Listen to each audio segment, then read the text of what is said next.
Hi అండి, నమస్తే. Welcome back to my channel. ఈరోజు మనం పల్లెటూరు పద్ధతిలోని నాటుకోడి కూరని ఎలా రెడీ చేసుకోవాలో చూద్దాము. ఇది ఒకసారి ఇలా చేయండి, చాలా బాగుంటుంది. మరి ఇంకెందుకు ఆలస్యం, ఈ నాటుకోడి కూరని ఎలా రెడీ చేసుకోవాలో ఇప్పుడు మనం చూసేద్దాం. నేను ఈ చికెన్ని 2 కేజీల వరకు తీసుకున్నాను నాటుకోడిని.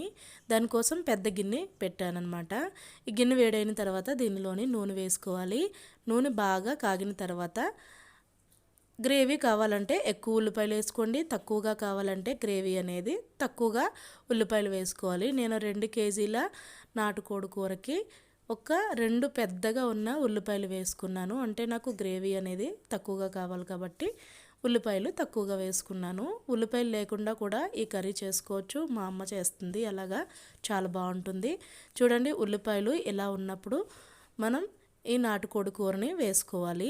నేను మా అమ్మ వాళ్ళ ఇంటికాడ నుంచి ఈ నాటుకోడి కూరని తెచ్చాను కాబట్టి దీంట్లోని మా అమ్మగారు ముందుగానే కొంచెం ఉప్పు, కొంచెం కారం, కొంచెం అల్లం వెల్లుల్లి పేస్ట్ ఈ 3 వేసి కొద్దిగా వేడి చేసి ఈ చికెన్ని, అందుకునే కొంచెం దీంట్లో మసాలా అనేది ఉంటుంది కాబట్టి చికెన్ ఇలా ఉంది. నేను ఆంధ్ర నుంచి తెలంగాణ తెచ్చాను ఈ నాటుకోడిని, అందుకనే మా అమ్మ కొంచెం మసాలాలు వేసి వేడి చేసింది. తర్వాత నేను దీనికోసం ఒక స్పూను, పెద్ద స్పూను అల్లం వెల్లుల్లి పేస్ట్ వేసుకున్నాను. మీరు సరిపడగా వేసుకోండి. అన్నీ కూడా మీకు ఎంత కావాలో అన్ని వేసుకుంటే కర్రీ అనేది చాలా బాగుంటుంది. ఇలా అల్లం వెల్లుల్లి పేస్ట్ వేసేసి మంటని సిమ్లో పెట్టేసి ఒక 5 నిమిషాలు ఇది బాగా ఫ్రై చేసుకోవాలి. తర్వాత దీనిలోని కారాన్ని వేసుకోండి.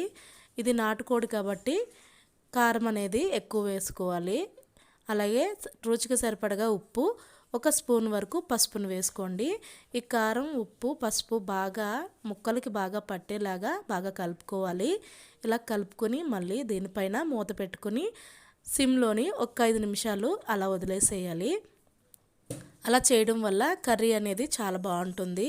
ఈ చికెను నాటుకోడి కాబట్టి మనకి ఈ చికెన్ ఉడకడానికి టైం బాగా పడుతుంది. కాబట్టి మంటని మీడియం టు లో ఫ్లేమ్లో పెట్టుకుని ఈ చికెన్ ఉడికించుకుంటే మనకి కుక్కర్తో పని లేకుండా ఇలా గిన్నెలోనే వండుకోవచ్చు. ఇప్పుడు దీనిలోని వాటర్ని వేసుకోవాలి. వాటర్ కొంచెం ఎక్కువగానే వేసుకోండి, ఉడకడానికి టైం పడుతుంది. 10 నిమిషాలు తర్వాత 4-5 పచ్చిమిరపకాయలకి మధ్యలో ఘాట్లు పెట్టుకొని వేసుకోండి. పచ్చిమిర్చి ముందే వేస్తే కనుక బాగా మెత్తగా అయిపోతుంది, అందుకని 10 నిమిషాల తర్వాత వేసుకోవాలి. తర్వాత దీనిలో గ్రైండ్ చేసుకున్న గరం మసాలా పౌడర్ని కానీ పేస్ట్ని కానీ వేసుకుని బాగా కలుపుకోవాలి. ఇలా కలుపుకున్న తర్వాత దీనిపైన మూత పెట్టుకుని మరొక 10 నిమిషాలు మీడియం టు హై ఫ్లేమ్లో ఉడికించుకోవాలి.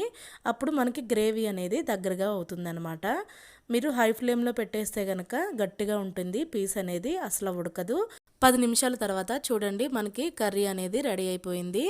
ఇది కొంచెం గ్రేవీగా ఉంది. ఇలా గ్రేవీగా ఉన్నప్పుడు మీరు స్టవ్ ఆఫ్ చేసుకోవచ్చు. కొత్తిమీర, కరివేపాకు వేసేసుకుని, కాదు మాకు ఇంకా గ్రేవీ కాకుండా ఇంకా దగ్గర పడాలి అని అనుకుంటే కనుక కొత్తిమీర, కరివేపాకు వేసుకుని 10 నిమిషాల పాటు సిమ్లో పెడితే కనుక ఈ నాటుకోడి కూర అనేది ఇంకా దగ్గరగా అవుతుంది. అప్పుడు కర్రీ చాలా టేస్టీగా ఉంటుంది. ఫస్ట్ టైం ఎవరైనా చేయాలనుకుంటే చాలా ఈజీగా ఇలా చేయండి. చాలా చాలా బాగా ఉంటుంది కూర, చాలా టేస్ట్గా ఉంటుంది. కష్టం లేకుండా చాలా ఈజీగా కుక్కర్తో పని లేకుండా మనం ఇలా గిన్నెలోనే చక్కగా రెడీ చేసుకోవచ్చు. చూసారు కదా, ఆంధ్ర నుండి తెలంగాణ వచ్చిన నాటుకోడి కూర ఎలా రెడీ చేసుకోవాలో చూపించాను. ఈ వీడియో మీకు నచ్చితే కనుక తప్పకుండా లైక్ చేయండి, షేర్ చేయండి, మన ఛానల్ని సబ్స్క్రైబ్ చేసుకుని పక్కనే ఉన్న బెల్ ఐకాన్ని క్లిక్ చేయండి. Thank you so much for watching the video.